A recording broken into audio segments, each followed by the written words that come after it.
বিশ্ব বাণিজ্যে বড় ধরনের ধাক্কা খেল চীন। বলে না অতিবার বেরো না, আবার অতি ছোট হয়েও না, কে মুড়ে খাবে। এটা তো জানেন বিষয়টা। আর এবার এটা হলো ঠিক চীনের সঙ্গে। কারণ চীনের এই আগ্রাসী নীতি যে কারণে বিশ্বের বহু দেশ চীনের ওপরে রীতিমতো তিতি বিরক্ত হয়ে গিয়েছে। তারই সঙ্গে ছোট ছোট দেশগুলোকে উস্কে তাদের অর্থনীতিকে নষ্ট করে দেওয়া, এটা মূলত চীনের বিস্তারবাদী নীতির একটা বড় অংশ। তবে এবার চীন একটা বড় ধরনের ধাক্কা খেয়েছে, যে ধাক্কা তাদের অর্থনীতির ওপরে সর্বাধিক ধাক্কা এ যাবৎকালে বলে মনে করা হচ্ছে। নমস্কার, এনটিভি ডাব্লিউবিতে আপনাদের প্রত্যেককে স্বাগত জানাচ্ছি। কি হয়েছে সেটা নিয়ে মূলত আজকের আলোচনা শুরু করছি। মিয়ানমারের জান্তা সরকার এবং সেখানকার বিদ্রোহী গোষ্ঠীগুলোর মধ্যে চলমান যে লড়াই, সেই চলমান লড়াইয়ের কারণেই ধাক্কাটা লেগেছে চীনের। বিদ্রোহী গোষ্ঠীগুলো মিয়ানমারের যে বিরল খনিজ সম্পদ, রেয়ার আর্থ এলিমেন্ট যাকে বলা হচ্ছে বিরল খনিজ সম্পদ, সেইগুলো চীনের হাতছাড়া হতে বসেছে।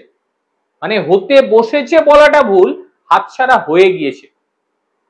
কারণ জান্তাকে পরাজিত করে উত্তর মায়ানমারের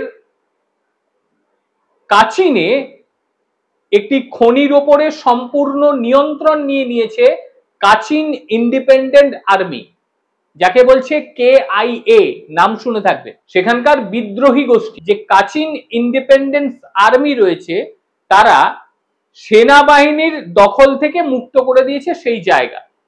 এবার মিয়ানমারের চীনের জন্য কেন খারাপ খবর হলো, তার কারণ চীন সেখান থেকে খনিজ সম্পদগুলো আহরণ করছিল এতদিন, তারপর সেগুলি সড়ক পথে নিজেদের দেশে নিয়ে গিয়ে সেইগুলোকে বিভিন্ন প্রসেসিং করে তারা নিজেদের ব্যবসার কাজে লাগাচ্ছে।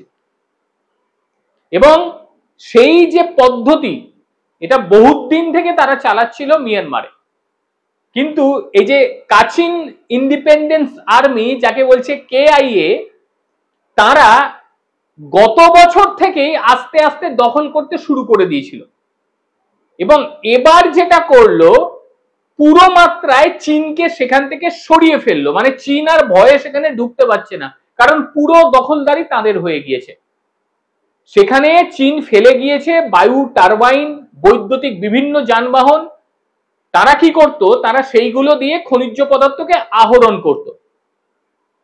চীনের কাস্টমসের যে তথ্য, সেই তথ্য অনুযায়ী ফেব্রুয়ারিতে মায়ানমার থেকে চীনের যে বিরল এলিমেন্টস গুলো পৌঁছতো, সেইগুলো দাঁড়িয়েছে, মানে আমদানি দাঁড়িয়েছে 133 মেট্রিক টনে। অর্থাৎ গত বছরের তুলনায় 89% কম। শতাংশ তো কথা বললাম, 89%, মানে ব্যবসা প্রায় শেষ। কাচিন্যান রিসার্চ সেন্টার যে নির্বাহী পরিচালক, তিনি বলছে যে চীনের সাথে আমরা আলাপচারিতা করতে চাইছি না। এই যে বিরল খনিজগুলো আমাদের কাছে মজুত রয়েছে, সেইগুলো আমরা ভারতকে অনুরোধ করেছি কেনার জন্য। কি বুঝলেন? তারা বলছে যে আমরা চীনের সঙ্গে কথা বলছি না, আমরা ভারতকে অনুরোধ করেছি। ইতিমধ্যেই ভারত থেকে বিশেষজ্ঞরা সেখানে গিয়ে দেখে এসেছে ঠিক কি কি এলিমেন্ট সেখানে রয়েছে, ঠিক কি কি খনিজ সেখানে এসেছে। এবং তারপর ভারত বলেছে চীনকে আপনারা যে দামে বিক্রয় করতেন, আমরা তার থেকে বেশি দাম আপনাদের দিচ্ছি। ফলে চীনের পাত্তা কিন্তু সেখানে সাফ। আর এই যে উপাদানের কথা বলছি, এগুলি বিরল কেন বলছি, কারণ এই উপাদানগুলি পারমাণবিক সংখ্যা বা পারমাণবিক ভর, সেটা তুলনামূলকভাবে অনেক বেশি। এগুলির পারমাণবিক ভর তুলনামূলকভাবে অনেক বেশি, সেই কারণে এগুলোকে বিরল বলা হচ্ছে। এবং এগুলি মারাত্মক মূল্যবান।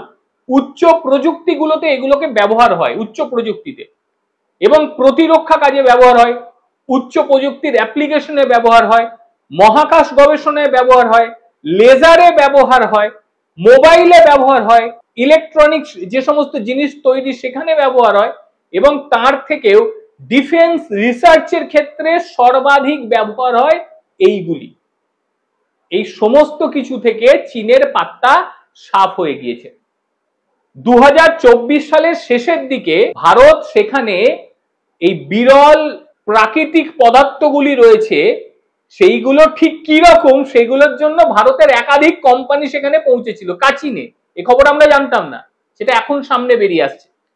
এবং সেখানে গিয়ে তারা তত্ত্ব সন্ধান অনুসন্ধান সবকিছু চালিয়েছে এবং বর্তমানে ভারত পুরো রেডি হয়ে দাঁড়িয়ে গিয়েছে, না ঠিক আছে চলো তোমাদের খনিজ যে পদার্থ রয়েছে বহুমূল্য সেই খনিজ পদার্থ আমরা নিয়ে নিচ্ছি।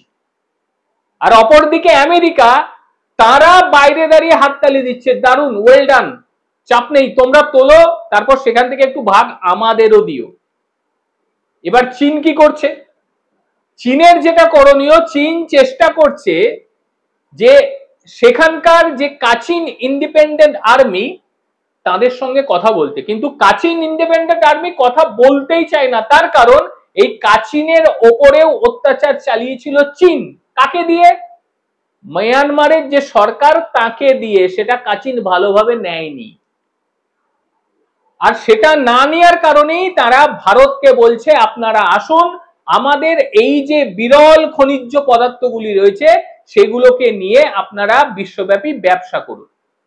ভারতবর্ষ রীতিমতো তৈরি হয়ে গিয়েছে। চীন পড়ে গিয়েছে চাপে, মানে মারাত্মক চাপে পড়ে গিয়েছে চীন। কারণ যেভাবে এই সমস্ত অংশ পুরোপুরি বন্ধ হয়ে যাচ্ছে তাতে চীনে যেগুলি মজুত রয়েছে সেইগুলো নিঃশেষ হয়ে যাবে। ফলে চীনের দাদাগিরি আর বেশি দিন কিন্তু সেখানে চলবে না। তবে ভারতকেও তাড়াতাড়ি করতে হবে, মানে ওই যদি ঘুমিয়ে থাকা যায় যে আরো পরে নেব অসুবিধা নেই কথাবার্তা চলছে, তাহলে কিন্তু কেউ এসে কিংবা চীন ঢুকে সেই জায়গাটা পুরো ঘেঁটে দেবে।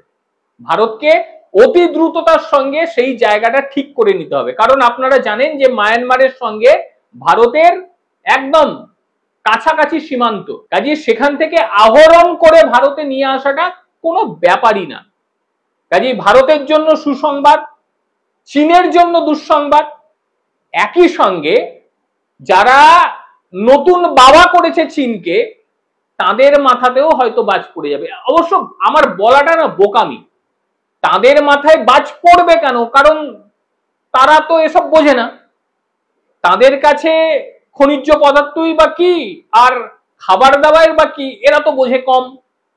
এরা বোঝে একটু খাবো, একটু ভালো থাকবো, একটু মারামারি করব।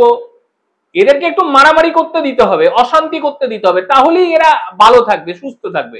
এরা মারামারি বোঝে, কিভাবে ঢিল ছুড়বো, কিভাবে কাঁচ ভাঙবো, কিভাবে নিজের দেশের প্রধানমন্ত্রীকে তাড়িয়ে দেব, কিভাবে অরাজকতা তৈরি করব, এইটা হচ্ছে সেই দেশের কাজ।